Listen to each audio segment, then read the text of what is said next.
Hello guys.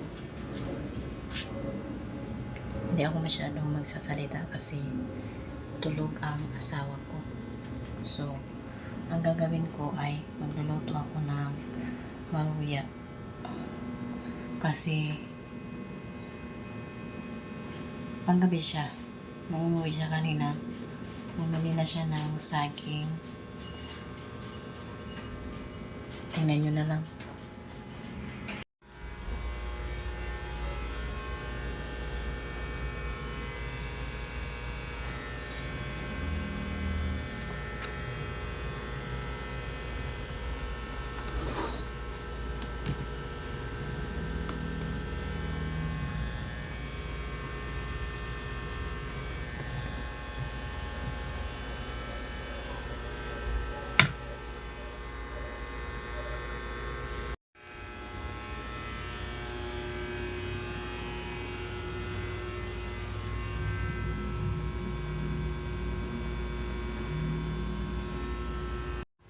Yung manggang nakabalo,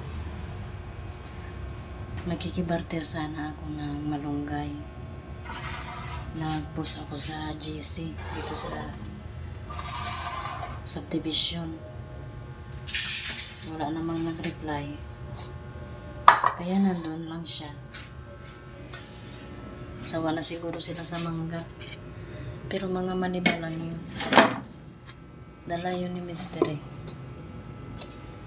Gagawa ng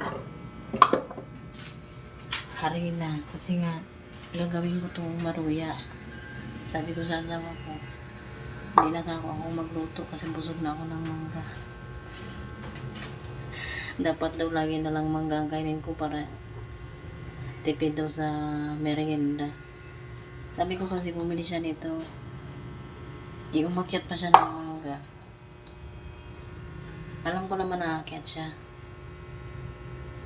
Kasi nga, sinabi niya kahapon at dala niya yung lalagyan ng mangga.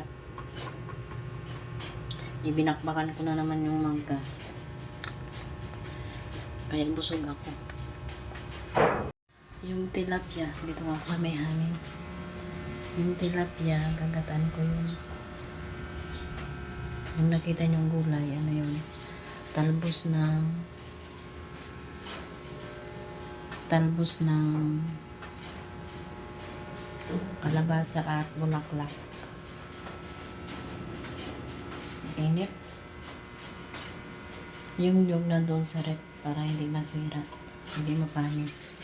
Yung tukwa naman, prinito ko yun. Kung hindi binagoongan, adobo. Kasi may sitaw dyan, yung tira noong nagsigang ako ng yung sinigang sa miso. Ayun. Maglagay ako nito guys, harina. Ito, may laman pa to. So, uubusin ko, syempre. Tapos lalagyan ko nitong vanilla. October pa naman expired nito. Kaya, ubusin ko na.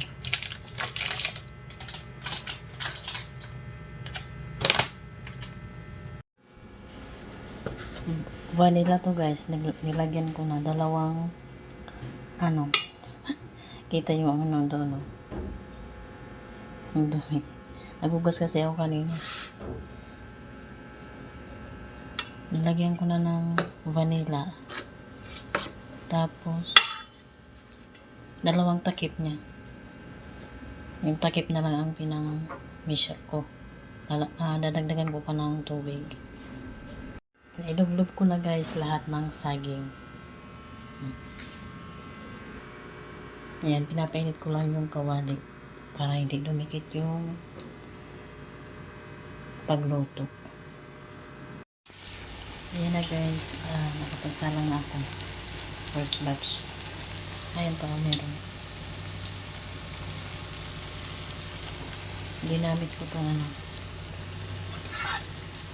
ganitong style. Ignorante ang putik. Marami na akong ganito. Kasi dati kung napansin nyo, Ayan, ito lang lagi ang gamit ko. Ito lang lagi. At saka itong isa. Ito.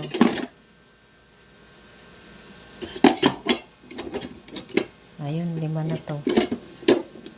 Ito nagagamit ko to. Nagagamit ko to pag nagluto ako ng pansit canton. Ayun yung dalawa. Yung heavy, hindi pa rin na nagagamit. Ayan. Madumi talaga yan.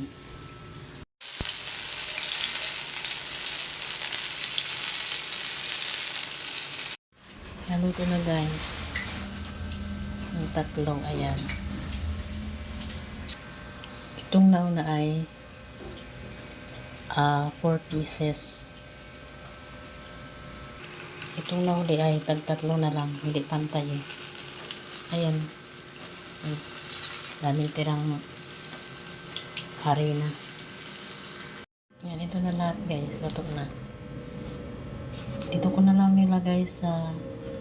Hindi, naglagay na lang ako ng tissue kasi gamit ko yung oil draper. Yung patuluan ba?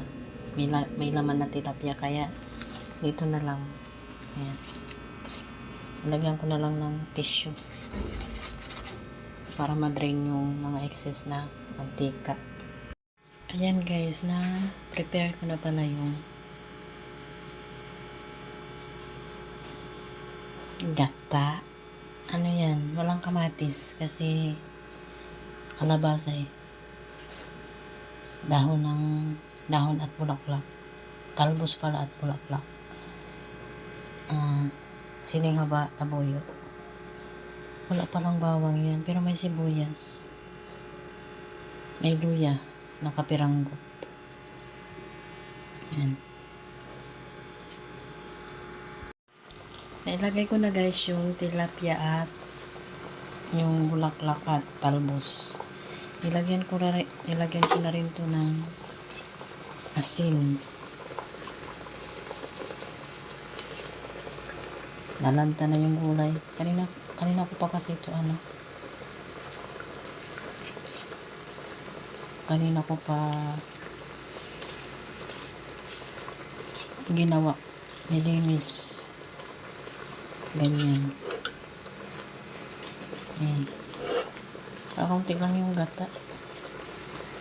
3 rice cup ba? Ayan.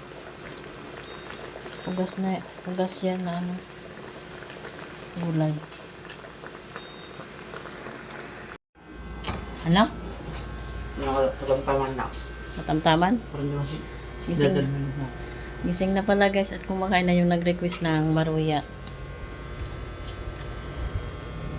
Yan yung inalmusal namin kanina.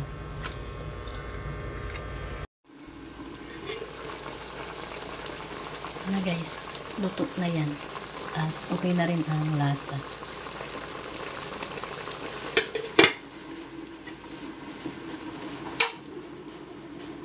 Salang na rin ako ng kanin. Grabing pawis. Bye-bye. Yung mangga, hindi na na-barter. Wala kang pag-barter?